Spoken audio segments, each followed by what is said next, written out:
Ladies and gentlemen, this is the main event of the evening. And now, it's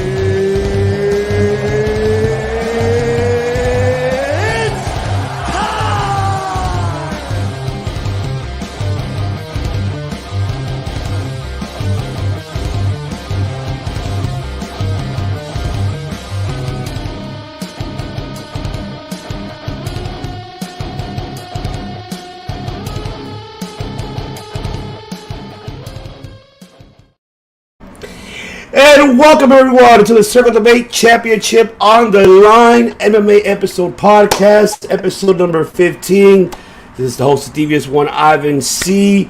Here with me, Familia, the greatest faction of all MMA podcast world, ladies and gentlemen. That is right. That is right. And of course, I have the director, the man himself, the host with the most, because he's the one who's hosting the show. I'm just the moderator here, introducing everyone, the one and only, the director himself, Chris Kennedy, ladies and gentlemen. What is and up? Of course, and I don't remember who the last, it might have been, was it the Whitaker and Adesanya picks? Did we do those? No, we didn't. It's been about a month. Yeah. Probably before that. Yeah. It's been a good year in MMA. It's only going to get better. It's only going to get so much better. UFC 272, finally the fight between former alleged best friends. This has very much Chuck and Tito vibes between the Street Jesus, Jorge Majido, and the Republican cringe captain, Covington. I'm excited for this fight. I can't wait to talk about our predictions for it. We've got the Mares of Pain Championship on the Line brothers, Alex and Richard, to that side. Yeah, that's them. Cool. And I'd like to congratulate Coach Rage Ing on, it's a new gig, right? As head coach of MMA down at Speed Science Boxing in Hawthorne. Yes, thank you. That is awesome. Engage your rage, IR Fighting Systems. They are lucky to have you. If they have any up-and-coming MMA fighters, we are going to know about them. I guarantee it. I cannot wait to hear our predictions and then have Coach. He's usually not that harsh on this, you know, for a professional fighter and professional fans. He's pretty fair with it. The belts. Yes. The belt might be looking at it. Oh man. Hey, but I'm used to it. I'm used to it, all right? Because some trouble, man. no, never had trouble, bro. You only won like 2 times, bro. Hey, 2-time though. Love it. So I how love it. that works is we make our predictions on Tapology.com. It's based on round, it's based on winner, it's based on finish style. The more accurate you are, the more points you get. We find out next Monday who gets to keep or is the new Tapology champion. We're all former champions, it looks like, except for Coach, who is all-time quarterback with that thing. He is the what's that guy from the Patriots? It's the coach. That's him. Belichick. Okay. He's a Belichick of MMA. There you go. I don't know sports, I just know fighting. It's if you throw Yeah, me too. Throw hands, not ball. That's right. Terrible. Anyways, let's get on with the show. We got I believe it's a 4 card. Wow. This is a pay-per-view. I mean, besides the main event, this whole thing could be a great fight night, in my opinion. A 4-fight main card ending with the blood feud between Covington and Jorge Masvidal. And let's have It's Richard actually start 5 off our fights. picks. How's that It's sound? 5 fights because they Five added fights. Dos Anjos. What's up? Dos Anjos and Makano, that's the 5th fight that they added. I'm Dos on the Anjos. wiki right now. Did that get added? Yeah, that's Yeah. Oh, that got added like today. Yeah. Okay, So cool. Dos So that Anjos, might be yeah. co-main event, and that's I have no idea. was that was that? Moycano and Dos Anjos? Yeah. Yeah. Okay. Oh, it's a catchweight, yeah. Damn, they didn't even update the wiki on that one, but I Wait. know that fight already. Is that RDA? Yeah, RDA Yeah. and Henata And Moycano. oh, I thought it was physique. I think that fight got pulled. Oh. Yeah, no, he pulled out. Spivak he got the Rona, unfortunately, replaced by Moycano on 4 days' notice at a catch weight of 160, which is fair because a lot of times if it's not a catch weight, they'll punish the guy who's coming in on short notice for not making weight. And that's just some red tape. That's we're always going to have a negative opinion of weight cutting. So it's cool that they allotted him that extra 5 pounds. Yeah. But yeah, I think that's Richard, good for RDA actually. Oh yeah, he can be. I mean, 165 would be. He would probably be champ there if it wasn't for other fighters like Cowboy, who may also, descended Luke could win that division too.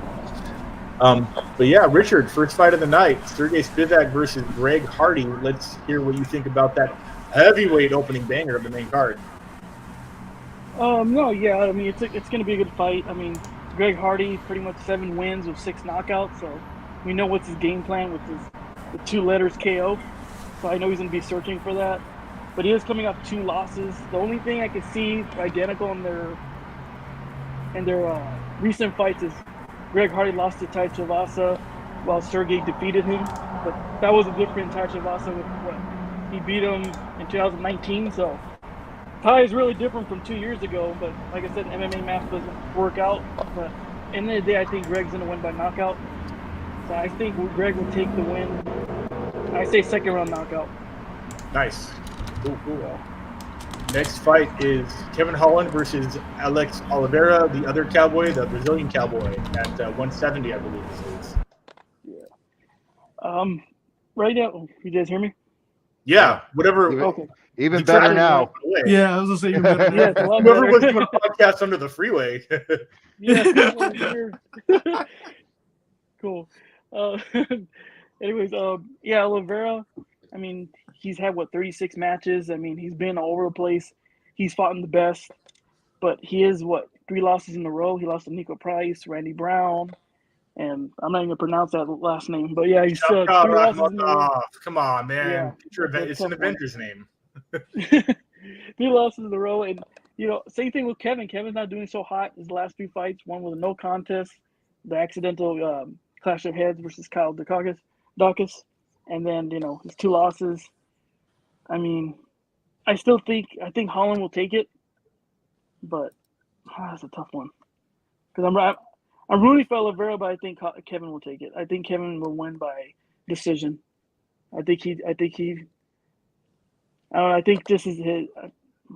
I think his youth, and right now he's coming up. I mean, I think he'll do enough to defeat Oliveira. I think Oliveira's on his way out.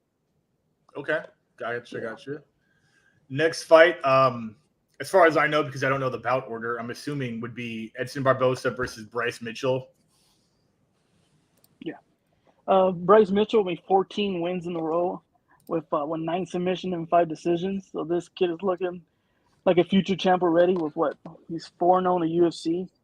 Most of his wins so far in the UFC is by decision. I don't see Edson defeating him. I mean, Edson could win obviously by his skill and, I mean, his knockouts and submissions. I think he's more well-rounded possibly than Bryce. But right now, I think Bryce is an up-and-comer for bright future. So I think Bryce will win by decision. I think he'll do enough to defeat Edson. Got it. Let's say that Rafael dos Angelos versus Henata Moycano would be next. Who do you have in that short notice fight from Moycano at 160? That's a short one. I mean, I think Moycano just fought also, so he's probably still in shape from that fight that was literally 3 weeks ago. 3 weeks ago, yeah. 3 weeks ago, like I said, he fought Alexander Hernandez. He got him by sub in the second round. All right. That plays a big factor. Like you said, he's still in shape. He just fought recently. Half of the Unless he's like Brady Pemberton, who balloons up the night of after the fight, which I don't think he's that guy. But you gotta love Patty for showing that picture of him looking like a Stay Puft Marshmallow Man the night after his knockout. Like Jesus Christ. Well, he like you said, he's probably in shape. Rafael dos Anjos hasn't fought, I believe, in a year or so. So hopefully doesn't play against him, and now he's well rested, and he comes out with Damn, Paul Felder 2 years ago. Damn. Yeah. Paul Felder's retired since then. That's how long it's been. Which is crazy. And that was, I think, his return to lightweight too, at the time. It was. But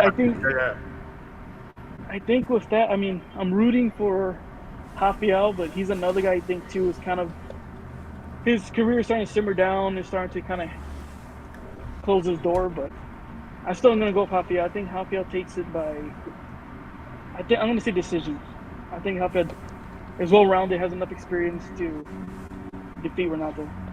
Gotcha. And our main event, non-title fight. I mean, technically, you could say this could be for the BMF title. Yeah. I think it Should be. I don't know why they're not advertising it as such, because I know Jorge is going to come out with that belt, regardless of his last fight loss to Usman. He didn't have that belt on the line, so technically he still has it. What do you think's coming out of this heated rivalry? It's heated.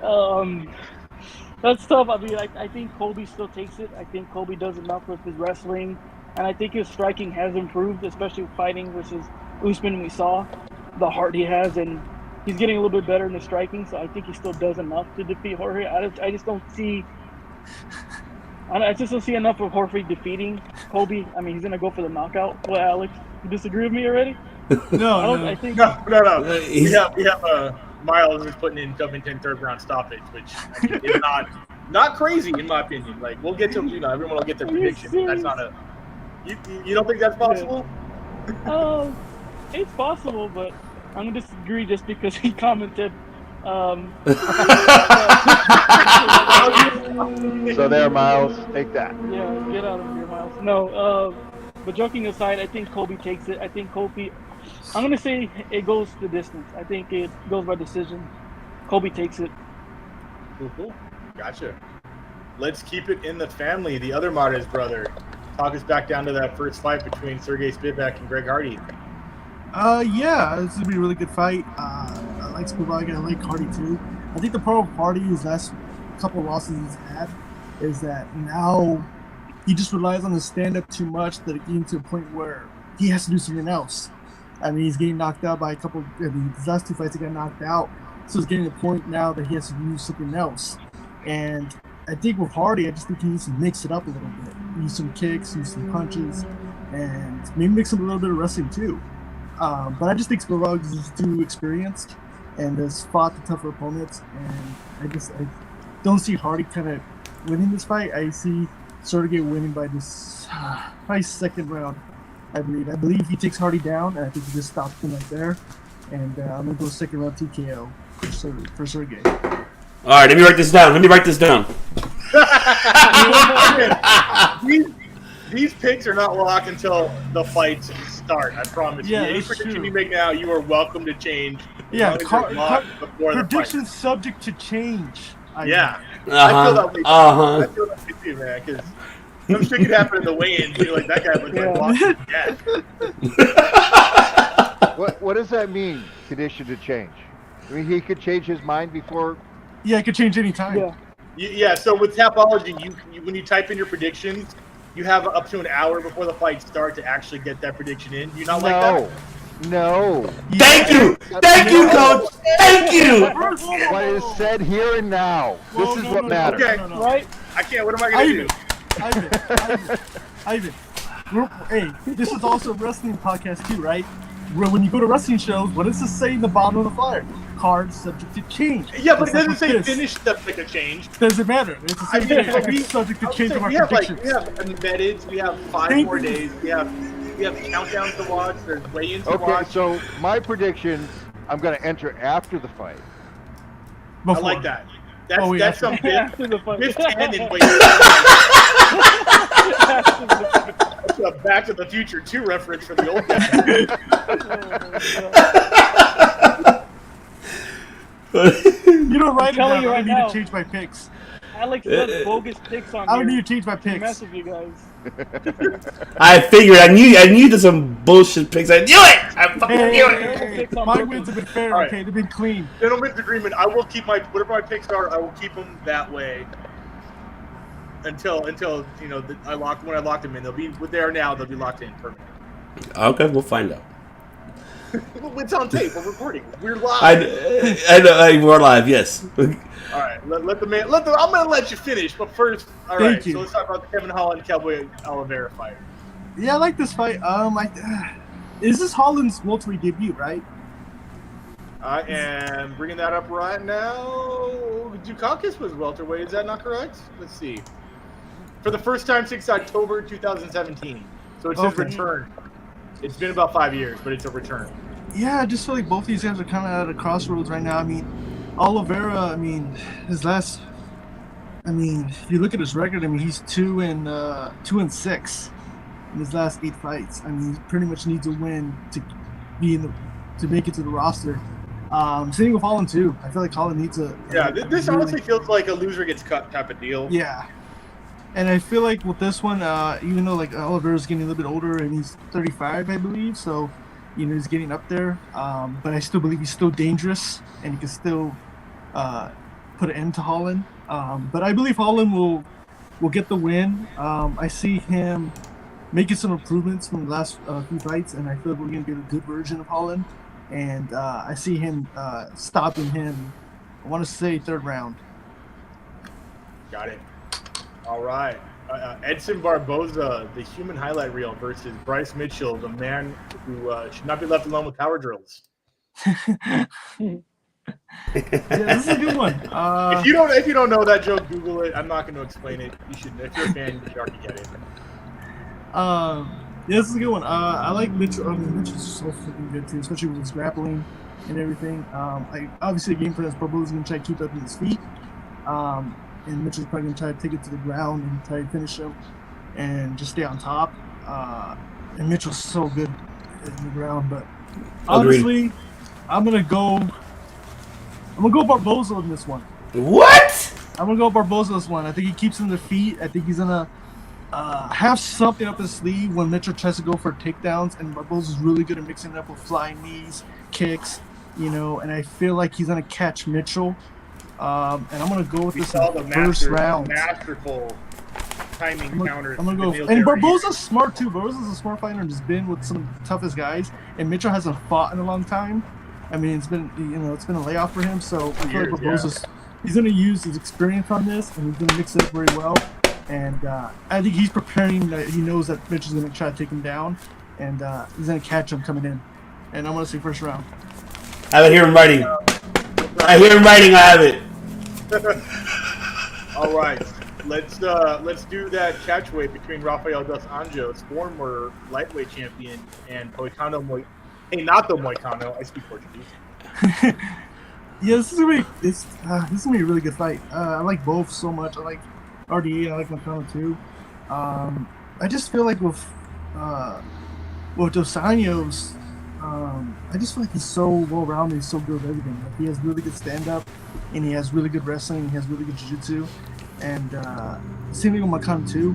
But I just feel like when it comes to stand-up, Makano does tend to get a little bit crazy with stand-up, and that's sometimes he's been stopped because of that. And I feel like the Santos is very precise and is very good, very calculated with leg kicks and punches. And just because of that, I'm going to go with RDA decision. I think he beats him with decision. And plus, it's a short notice fight too, so I don't think he had enough to prepare for this. So I'm going to go with RDA for a decision. Yeah, completely different fighter than Fiziev for sure. Main event: Covington versus Jorge Majido. This is gonna be. I don't know. I'm gonna agree with Rich on this one. I believe Covington. You heard it here first. They agree on something for the first time in podcast history. And the reason why is like Covington, especially the Usman fight, like he looked so good in that last one. I think he looked probably the best we've ever seen, even though he did lose in that fight. He mixed it up really, really well. Used kicks, punches, and his wrestling too. And I like that. I think he's going to do the same thing with Masvidal. And I'm going to go decision with this one. I think Covington beats him by decision. I love that. Oh, Mike's here. Why isn't Mike in on this podcast? What's up, Flexology? Covington in second, and that's the bottom line because Mike Lopez said so. That is the fourth member of the Circle of Debates. He joins us for our pro wrestling event, so it's nice to see him in here. We got to get him in on an MMA podcast one of these days. I tell him, Mike, but busy schedule for Money Mike. No worries. Hey, this is good enough for me for now. Ivan, you're next. You're next! Oh, hold on. Let me get my belt ready here. There you go. Here we go. All right. Get that belt at Target? Yes, I did, as a matter of fact. Ain't nothing wrong with classy Walmart and Target. Nothing there, egg. It takes me about 2 hours to get out of there, trust me. All right, you got that Sergey Spivak versus your boy Greg Hardy. Actually, I'm a big fan of Greg Hardy, but Alex made a good point when he mentioned earlier that Sergey has a lot of experience in his belt, even though through tough losses to high names fighters. So Greg hasn't really been in that position that has Sergey's experience. So this is a tough one for me. I'm gonna have to go with as much as I want to go with my heart, but I'm gonna have to go with my mind. I'm gonna have to go with Sergey by decision. I'm gonna have to go with that. I think that's a smart decision. I mean, I'm gonna have to because, like I said, what Alex mentioned, I absolutely agree. But yes, Greg obviously his reliable is on his his punches, but he needs to throw, like how Alex mentioned, a kick, takedown, anything. But he needs to improve on that. But I think Sergey has the advantage of with this fight against Greg. So I'm looking forward to seeing this fight. Got it. Awesome. Kevin Holland versus Cowboy Oliveira. Man, I love Holland. Great fighter. Oliveira too, but I'm gonna have to go with Holland on this one, and I'm gonna go with decision.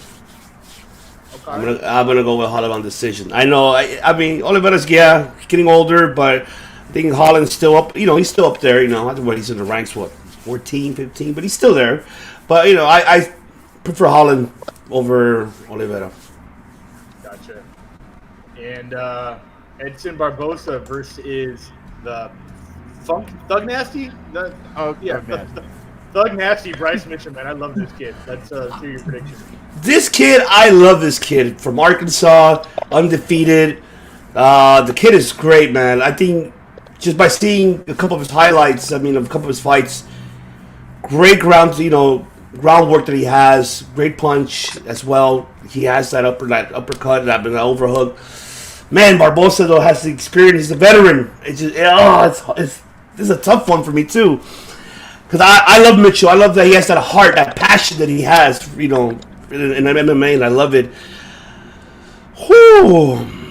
I'm gonna have to go with. Yeah, I'm gonna gamble on this one. I'm gonna go with Mitchell decision. I'm gonna go with Mitchell decision to this one. This is possibly gonna be one of his toughest fights, in my opinion, for Mitchell.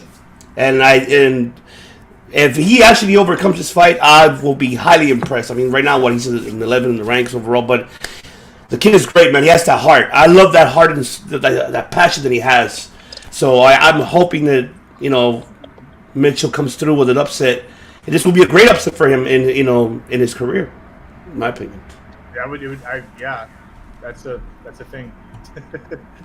All right, let's talk about RDA former champ versus Henata Moycano. Oh man, these two. I'm gonna go with RDA. This one just caught me off guard. I didn't do much.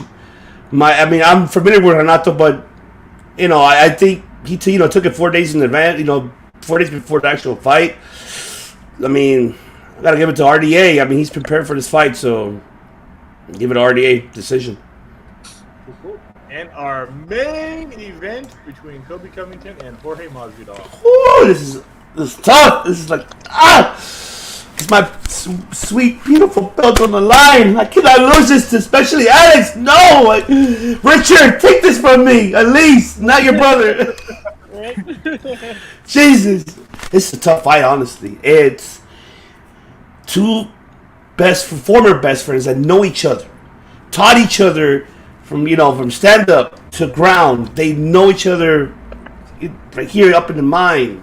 So it's tough. I agree with that as one thing for a fact that Covington's last fight against Usman, he did look very impressive, and he almost had Usman for a little bit.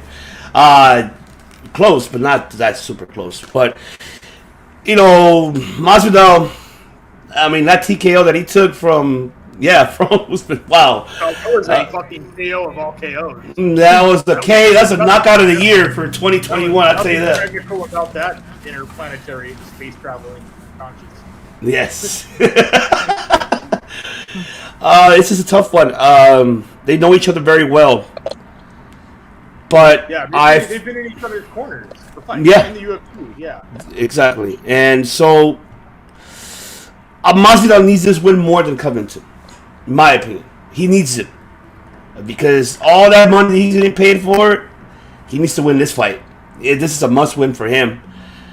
I'm gonna have to go because the fact that he has the. For me, I know this is. I'm probably gonna get people like, what? Has the better knockout, better knockout punch. I'll have to go with Covington, and I think Covington will knock Majido in the third round. So I'm gonna go with the third round. All right, so you go with Miles' prediction of third round stoppage. Yeah, I'm gonna have to go with that. I think Covington that's the only advantage he has besides the ground, but I don't think he wants to give us the fans a ground type of work fight. These two bad motherfuckers want to kill each other, destroy each other, so this should be a stand-up fight for sure. And I think by the third round, Majido might get caught. As much as I love Majido, but Covington has the more upset for this one than Majido, in my opinion. So you think the upset would be if Covington won this fight? Hell yeah. Yeah, I think so. I believe. Yeah. I wasn't like trying to sway you. I was just asking your question. No, yeah, definitely, yes. All right, gotcha. And of course, still undefeated, undisputed.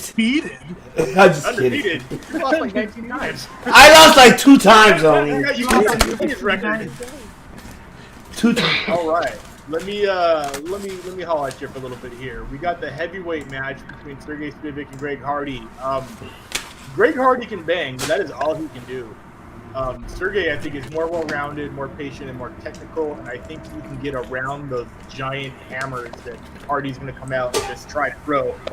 And if he doesn't get caught like he did in the Tuivasa fight, I think Sergey's going to pick him apart with angles and just footwork and hands. I would love, and I'm going to pick this, I would love to see a KO in round 2 by Sergey Spivak. That would be the most satisfying finish for me right there. So I'm going to lock that in. Sergey, TKO round 2. I think it's just going to be skill over brute force on that one. Kevin Holland versus Cowboy Oliveira is definitely a loser leaves UFC match in my opinion. Even though Kevin's last match was a no contest, it was not a win. And that may play a factor when there's just so much new talent coming in through the Contender Series that they got to make room, especially at 170. Oliveira's been in it for a minute. He's got wins, he's got losses. I think Holland can actually get this done in the second round by TKO also, and he keeps his job. And Cowboy may not be fired, but he's definitely going to take some time off of that one. So I'm locking in Kevin Holland by KO round 2. I just think he can do it. I think he's got the hands to stay on the feet and the ability to not get taken down in subs, which Oliveira really, that's the strength of his that he doesn't, I think, utilize as much as he should. Next fight, we're assuming, would be Edson Barbosa versus Bryce Mitchell. I love Bryce Mitchell. He's just charismatic. He's fun to listen to. He's hilarious. The Eddie Bravo references are off the charts. He's never fought a striker like Edson Barbosa, and Barbosa has fought probably dozens of sub-dudes like Bryce Mitchell. I brought up earlier the game plan that Barbosa calculated in his fight versus Beneil Dariush, where he timed the counter. Every time Beneil would jab, he would go for a takedown. Takedown, jab, takedown, and he walked right into one of the most devastating flying knees of all time.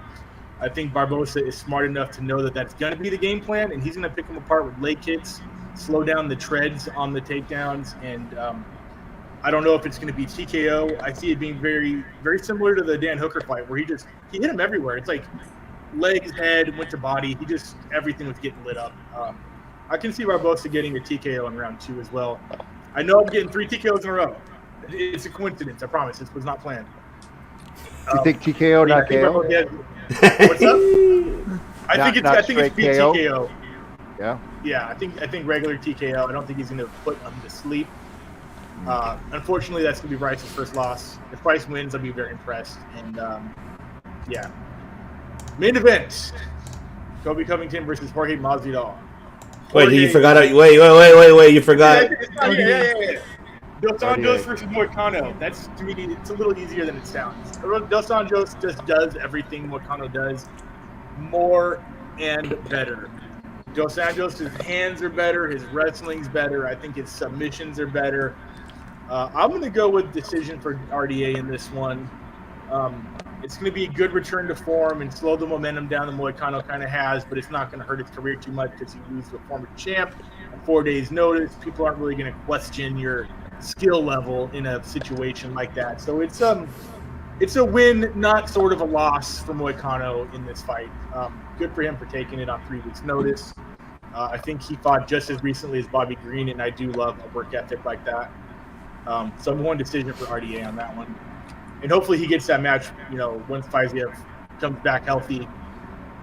Or even I know he called out Makhachev too. There was like memes about it all over the place, like mustache versus beard. And, that would be great too, but I don't think anyone besides Kazmat Chimaev is taking a fight on 25-hour notice like that. So we'll see it down the road, hopefully.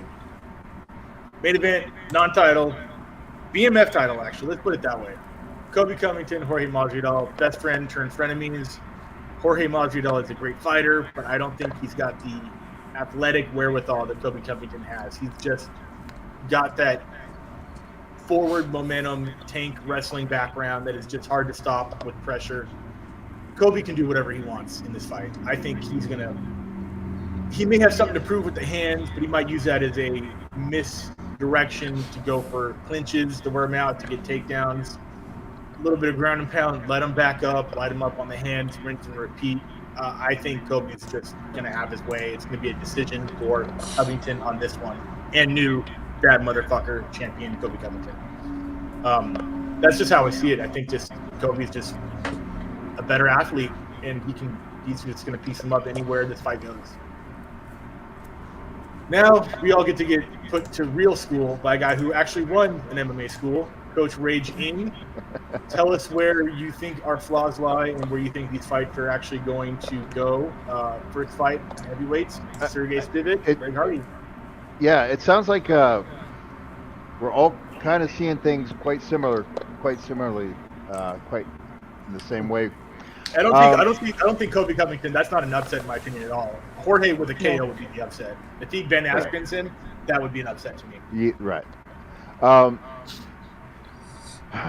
Man, I'm going to butcher this name, but Spivak versus Hardy. No, yeah, you got it right. It's pronounced Hardy. Hardy. Okay, cool.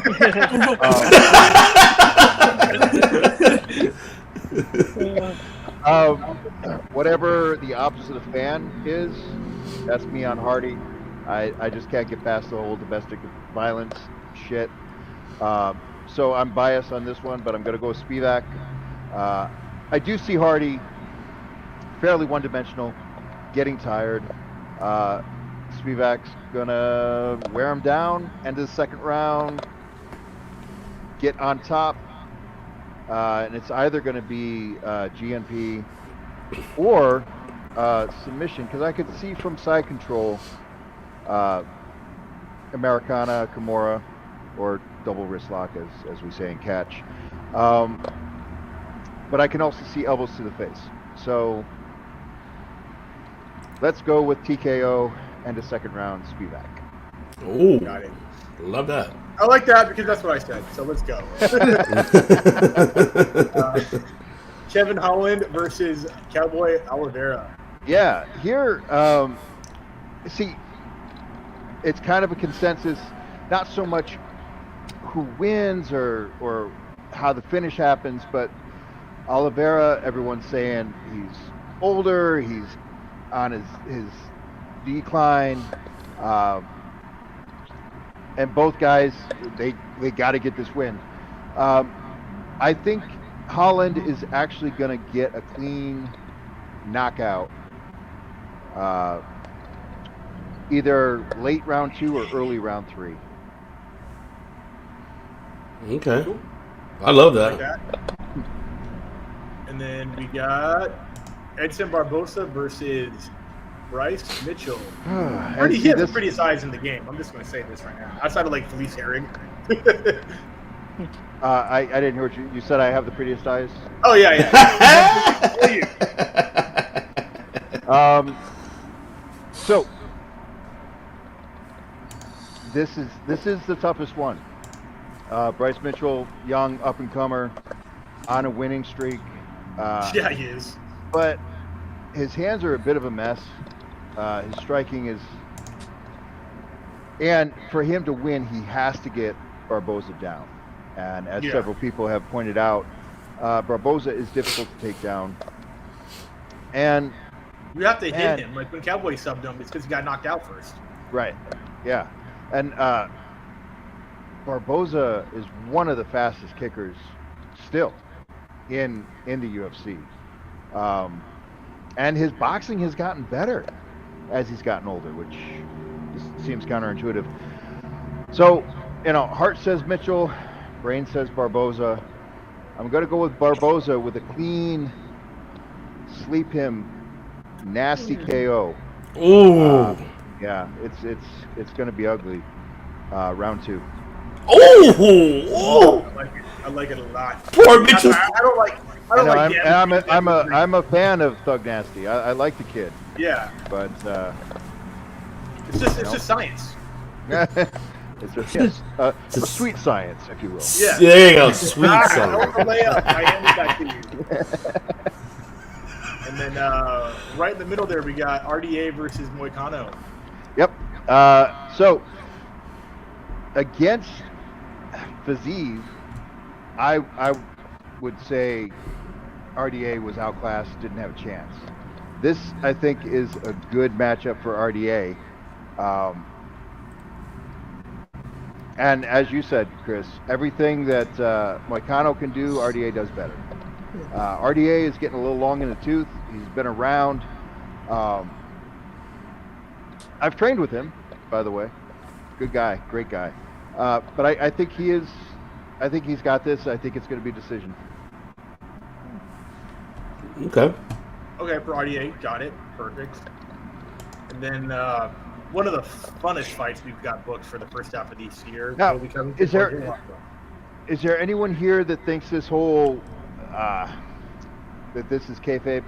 I think it's work. I think it's like the Chuck Tito thing. I think that was fake for a little while too. Yeah, I don't know. Like, you sit back and you're like, okay, well, who's the homeboy that owns Top Dan Team? Lambert? Yeah. Dan right? Lambert. He's like a huge who's running shit in AEW right now. Oh, right? Yeah, so if anyone knows how to... My gears have been turning on this. Right? But Covington left the gym like a while ago. I don't know. Maybe they're going for that long dollar. I don't know, but man, that's dedication. But this is a fucking business, and both these guys are gamers, and both these guys put on personas that aren't truly authentic to, they're always working the press. So I could see that it's a total work, but working with fighters, I can also tell you guys go from very close to hating each other over stupid shit. And fuck, man, I'm guilty of it too. I've got a couple guys that, all it would take is just like a heartfelt apology, but neither of us can actually do that. So fuck you, no fuck you. That always happens. And then if you can actually get in the cage and bang it out. So I don't know if it's a work. I don't know if it's real. But I do believe that Covington has this. I don't see how Masvidal can win. Like you said, it would be an upset if he does the flying knee things or the big step in sucker punch that he throws. I guess those are possible, but the way I see this going, Colby Covington pushing the pace. His work rate is amongst the highest in the UFC, and he never gets tired, and he mixes the striking and the grappling, and he uses his grappling to set up his striking. He uses his striking to set up his grappling. And that's actually how you're supposed to do MMA. And his pace is just phenomenal. So I see him wearing Masvidal out. I see him. And is this a 5-round fight? Yes. It should be. I think all main events and non-title. Well, it's 5 rounds. Yeah. So I don't see Masvidal having the gas tank to be able to survive Colby for more than 3 rounds. So I see this thing actually ending in the 4th. Oh, okay. By TKO. TKO everywhere. You got a TKO. You got a TKO. You got a KO. So, the one MMA math that I know is tried and true is whatever quantity of finish or lack of finish on prelims, it is the opposite on the main card. So let's say we have 5 fights on the main card. Let's say they're all finishes. All 12 fights before that are decisions. Or the other way around. If you're doing the prelims as a finish, I know I'm getting 5 decisions in a row on that main card. I've been watching MMA for 34 years, and it just has always been that way. I don't get it. Yeah, that's evidence of God's. Yeah. Have you guys noticed recently? So there's usually early prelims, and then the main card. Right. The early prelims have been fire. Yes. Been just crazy intense, and then the prelims have been shit. I agree. I haven't noticed like, shit in the middle. we got to give this guy, we got to fill his contract, and he's a moldy loaf of bread, but we'll put him there, and we'll put this other person, and then it's just like, wah. Right. And then the main cards have been pretty solid. Yeah. And that's been, man, pretty consistent for several months now. Yeah, a lot of times, almost every time those early prelims are the first official UFC cards for the Contender Series fighters. Yeah. It's a lot like, in my opinion, a lot like college football, where they got something to prove to get that contract, and they're going to do it by taking out that opponent and almost injure them to the point where they won't even offer them a contract. So they do have an extra amount of dog in their fight on those first 2 or 3 and they're cards. What they lack in experience, they make up for in tenacity. And excited, tough acting effort. and acting, right? That's old school right there. But then, there are on the prelims. There's the guys that are still around that maybe kind of shouldn't be around, and they kind of have a couple fights left on their contract, and they're just kind of showing up for the paycheck, and they're fighting some other guy that's just kind of showing up for the paycheck, and they don't want to get hurt. And it's all right. I guess the time slot is full, but I like to see a little more fighting in my fights. Yeah. There's a fighter or two in the prelims here that I'm like super stoked on the Jalen Turner fight, but I didn't even know Marina Moroz was still fighting. So it's like give or take an up-and-comer or someone I'm like, oh, it's been like a while since they've even seen your name on a card. Yeah, 2 years from Marina Moroz. And she's a little badass, but it's been literally 2 years, almost to the day, on this card.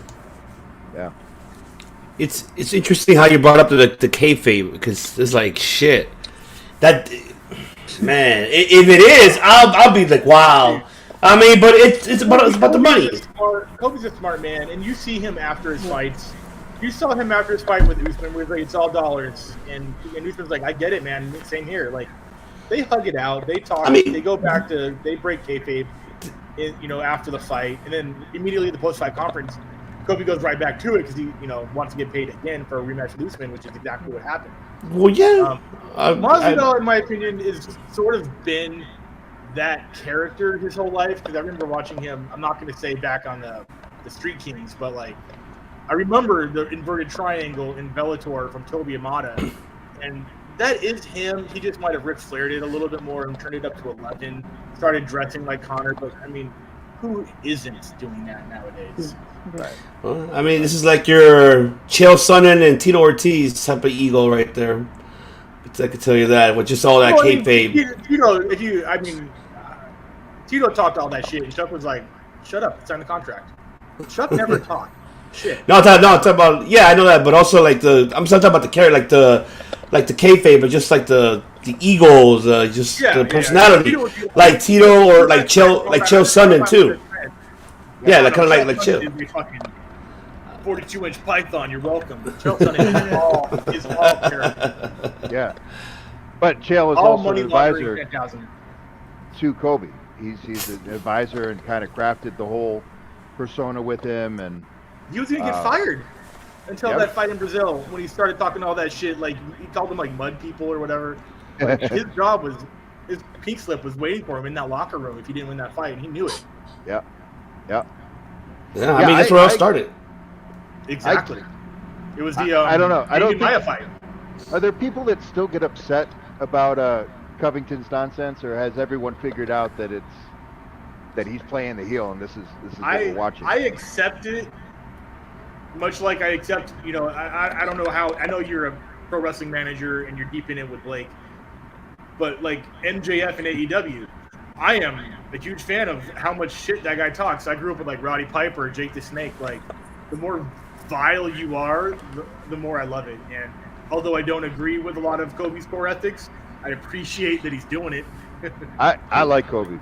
I like it. Yeah. It's like. I mean, he's out there with jacuzzis with two. It's like he's doing Girls Gone Wild. Yeah. Like, he's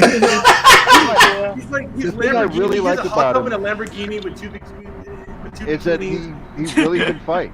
He's a legit fighter. Yeah, that's the thing is he wins. But his fighting like style. Connor wouldn't be where he is if he talked all that shit and lost every fight. Right, but the way Kobe fights isn't enough. As you were explaining, right? He was winning fights and he was getting it done, but it wasn't enough to win fans. It wasn't enough to get the recognition. So then he put this big character on top of it, and can kind of back up all the nonsense that he talks because he still wins the fight. He still grinds people out. So I like it. I like it. I think honestly that's what's missing in the UFC is someone with that type of character, that type of trash talk, and I feel like that's what gets us fans intrigued to watch. To get If the camera is on, he is on. Whether it's interviews, it's exhausting almost. I love it though. I mean, we need that shit talking nowadays in the UFC. Oh, yeah. I mean, nobody else really does it as much. There really isn't since what the last person before Covington, Connor. That's it. Yeah, but I mean, a lot of people tried to play that character. Davidson Figueiredo's doing it now. It's I noticed that too. Everybody's trying to now to on the press conferences or even on the weigh-ins. I'm like, come on. The phenomenal one just retired. Kevin Lee literally was doing it. So Yeah. See the thing not the phenomenal one that the kids don't understand. Anyone that I work with, I call them kids. I'm sorry, but the fighters is. The microphone is a whole nother skill set. The persona is an entire skill set, and it takes a lot of work, and you have to intentionally develop those skills. And a lot of these kids just kind of and they get on the mic and they just kind of whatever comes out of their face, and they don't really train and prepare and develop the skills necessary to be on the mic. And I think they're leaving money on the table by not having that skill just fucking polished. And so let me ask you all these questions. I want to get your guys' answer on this opinion. If Majido loses, should he leave top? Should he leave and move on with a different coach, or should Dan Lambert let him go? Or what do you think that? What's next for Majido after this? That's the biggest question. People don't leave camps, in my opinion. Coach will probably correct me. People do leave camps, obviously, but you're not released from a camp because you lost. No, unless you're a terrible person or you've exhausted your skill set there. So I don't know if this is like one of those like, if you lose, I'm gonna take you out of the gym type deals. Greg Jackson's win record dropped, and a lot of people stayed there. I feel like he's too far in his career to make any changes. I feel like that's also. I mean, him particularly. A lot of fighters can do it. I don't know if his style's only gotten better. Yeah, but it hasn't changed. You know, like. That's ATT is having a hard time. And all gyms, but especially the mega gyms, they go through ebb and flow, and you get a group going up, and they're up in the getting the belts and winning, and then it crashes out, and that's where the ATT is right now. Is they're at a low point. Nunez left already. She's at like her own gym somewhere. I don't even know if it's an established gym or her own thing. No, it's her own little gym that she, and I think that's a huge mistake. But we'll see. But generally, when fighters leave coaches and start their own thing, and then they start cherry picking the yes people around them, it doesn't go well. Tony Ferguson, he kind of did that with Snapdown City. Anyway, there's you could just list the number of times. Shit, I can list the number of guys that were at Black House, kind of built their own gym, cherry picked the coaches, and they came from Shoot a Box to Black House and then Kings, and then they kind of just transplant, sort of like you're saying. Yep. And it's to have a good coach is to have a fucking pain in the ass, and what happens is people start getting comfortable, and they start making money, and they have a family, and they don't want that fucking pain in the ass. Mm-hmm. But it's necessary. Nobody can push you as far as a real good coach is going to push you. Nobody's going to get that extra little effort out of you, and you certainly are not going to fucking get it out of yourself. Right. So, how did we end up here? I asked the question. You guys. If Jorge loses, should he move camps? Yeah, I don't see that. I don't see any reason. Like, if they were still both at the same gym, and then they could be fighting over who gets to stay, who gets to go. But I think Masvidal he's in a good place. He's got a good team. I think he's going to lose this fight, but he's on his sunset tour, so he's got to make the money fights and give the fun fights and the money fights, and he should be looking at retirement pretty soon. Definitely. I mean, I'm with you on that he should have had, he's pretty much walking down the sunset, saying goodbye, maybe his final tour, farewell tour. Yeah, getting those checks on the way out, because you're running your own promotion. You're sponsoring your own liquor brand now, so it's like, okay, it makes sense why you're taking these fights, and I guess, taking those paychecks. Does it want to be recognized that way? But we'll see. Which makes me think this whole thing's kayfabe. Yeah. I keep going. I know I flip flopping back and forth because either way could be, either way, and we only see what we get shown, right? Yeah. But I could see this whole thing. I don't know, but I think we'll find out the day of the fight, and they just hug it out and go like, "Oh, I love you, man," and start crying. Oh my God, I'm busy. Like, that doesn't fucking work. That's how we'll know. They start crying. No matter how it ends or who wins, there's going to be some kind of show of respect at the end of it.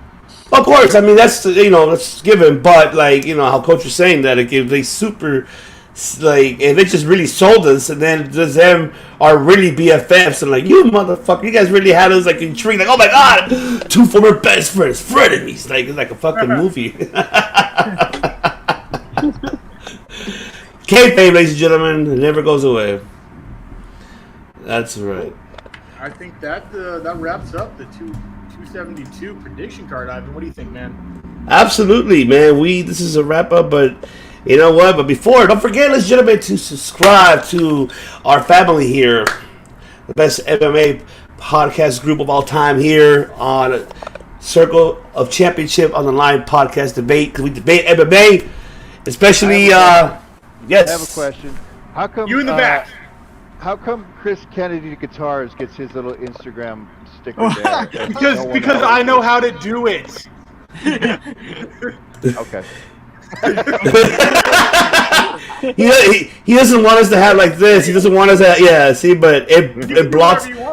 It blocks his Instagram. Wait, no, it doesn't. No, it doesn't. No, it doesn't. Because I can do this. Ah! That's why he's the director. That is why he is the director. That's true. That is right. That's why he's the director for a reason. Absolutely. But yes, do not forget once again, follow to subscribe to Championship on the Line podcast as they bring you weekly episodes with not just pro wrestling, not boxing as well, but also MMA. Chris, So you're they a little shaky, says Miles. Look at the comment section. Come on, man. I hope you know that guy. great knowledge, everyone. Rich was. Get the heck out of here. Yes, I know him, unfortunately. That's funny. Unfortunately, I do. Yes, but Okay. subscribe to Championship on the Line podcast because they provide you the best, not only just pro wrestling, but also boxing and MMA exclusives. And of course, you'll be seeing. Yes, let them know what's going on this Friday. Who are you having this Friday upcoming? This Friday we got the tough veteran that was a featured Ultimate Fighter UFC veteran. We got Nam Fan on the podcast. Shit! Garden this Grove Friday. represent. I know Nam. Nam is the shit, man. That's an OG right there. Yeah, good guy. And we talk about everything from Ultimate Fighter, from the UFC, also him winning the Pancreas title. We talk about everything. So it's gonna be a great interview, and it'll be this Friday on YouTube. So it's gonna be good. Oh man, that's awesome. Awesome. And also don't forget to follow the coach everywhere, all over his social media platforms. The description right below. You can follow him on Facebook and Instagram, and he has his own YouTube channel as well. And also you can follow him now also on Sweet Science Boxing and MMA now as well, where you can find Coach there. Thank you. And make sure follow this man, subscribe to this man, because you want to be a part. He'll find you. He will definitely find you. You want to be a part of his, part of the EYR group family. So you want to be a part of, mixed MMA. You want to learn. You gotta learn with the coach, because he brings the rage and the cage with all the pain. So that is right. So make sure you do. And of course, don't forget to subscribe to us as well here on Circle Debate. Obviously, right below at the end of the video, you click on the subscribe button, the bell notification, ding, ding, ding. And we'll be back next week, ladies and gentlemen, to give our recap of UFC 272. And of course, let me see, making my belt Everyone here. down in the comments below, please put new champ in the comments, please. Everybody comments saying, and still! New champ. Topology World Champion. I'm still gonna be the champ. I'm telling you. But if I lose, I'm gonna. Richard, this belongs to you, because I want you to win Richard this. hasn't won one yet. But he needs to win one. Yeah, it's time. It's about time. Shut up, Alex. That's right. That's right. Because I'm telling you, we need Richard to win this one. That's a must. We need him to win, because he's now a manager now. So you can catch him on NSPW. Don't forget, ladies and gentlemen, catch him there. And also, Alex as well, the Modest of Pain. It's to bring the pain to NSPW. That's right. So, ladies and gentlemen, over here, what we do on Circle of Championship on the Line Debate podcast. And, of course, here with EYR, Sweet Science Boxing MMA. We just don't podcast only, but we also make history. And good night, everybody. That's a fact, ladies and gentlemen. That is right.